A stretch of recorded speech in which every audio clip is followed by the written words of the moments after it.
तारीफ तेरी तमजीद करते हैं, तुझे मुबारक कहते हैं, क्योंकि खुदावंद तो हमें बहुत सी अच्छी नेमतें अता करता है, बहुत से ऐसे मौजे हमारी ज़िंदगी में करता है जो खुदावंद हमारे ईमान को मजबूत करते हैं।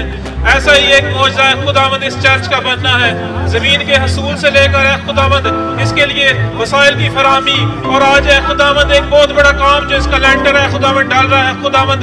ये तमाम मराहिल है खुदावंद, किसी मौजे से काम नहीं है खुदावंद, क्योंकि है खुदावंद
दिन है जिसका हम इंतजार कर रहे थे, और इसके पीछे बहुत से साल है, 30 साल की मेहनत है। वो दिन आ गया कि इस वक्त खुदावंद के घर की छत डाली जा रही है, लेंटर डाला जा रहा है। मैं तो बहुत खुश हूँ, आप भी खुश हैं। मेरे साथ खुदावंद की शुक्रगुजारी करें, मेरे साथ मिलकर खुदावंद का शुक्र करें, शादमानी करें, सताइश करें, प्रस्तश करें, मदा सराई करें। हालेलुया। जब तक खुदावंद घर ना बनाए, बनाने वाले की मेहनत अब से। खुदावंद अपना घर हमारे जरिए, आपके जरिए जो ताबेदारी कर रहे हैं, जो खुदा की आवाज सुन रहे हैं, आपके जरिए ये काम कर रहा है। आपके जरिए पूरी दुनिया में रोशनी फैल रही है।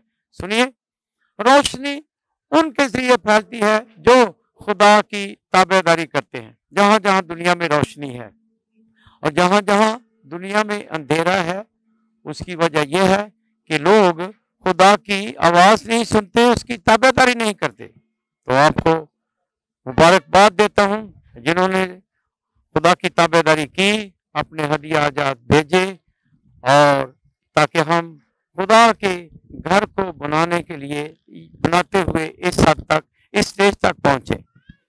देखिए बड़ी नफासत से ये काम हो रहा है, लेंटर डाला जा रहा है। सुबह 8 बजे हम प्रस्तुत कर रहे थे गीत में, प्रस्तुत में, वो आप फेसबुक पर और यूट्यूब पर भी बाद में आप देख सकते हैं। ये बहुत बड़ी मशीन और ट्रकों पर सारा मटेरियल लाया जा रहा है, और खुदावंद का शुक्र, कितने सारे वर्कर्स मजदूर ऊपर काम कर रहे हैं, और हमारे दुआ करने वाले लोग हमारे साथ थे, प्रेयर ग्रुप्स हमारे साथ थे, यहाँ की कम्युनिटी हमारे साथ थी। खुदावंद का शुक्र हो आज इस काम के लिए जिसका हम इंतजार कर रहे थे। तो आप सब पर खुदावंद की बरकत मांगता हूं जो मेरे साथ इस खुशी में शामिल है, और आपको भी दावत देता हूं जिन्होंने अभी तक अपना हिस्सा नहीं डाला। ये बहुत बड़ा खास मौका है आपके लिए। अपना बीज बोएं तो जरूर बोएं, इस मौका से फायदा उठाएं। जो बीज बोएंगे फसल काटेंगे, और खुदावंद ने हमें भेजा उसका काम करने के लिए। उसने कहा तमाम दुनिया में जाओ, इंजील की मुनादी करो। यानी इंजील की मुनादी का मतलब रोशनी फैलाना, खुदा की मोहब्बत, और इस घर से कितनी रोशनी फैलेगी। आइए खुदा की ताबेदारी करें, जरूर अपना हिस्सा डालें ताकि खुदावंद के इस घर को हम मुकम्मल कर सकें। खुदावंद आप सबको बरकत दे, बाप और बेटे और रूह कुदस के नाम से आमीन। शालोम।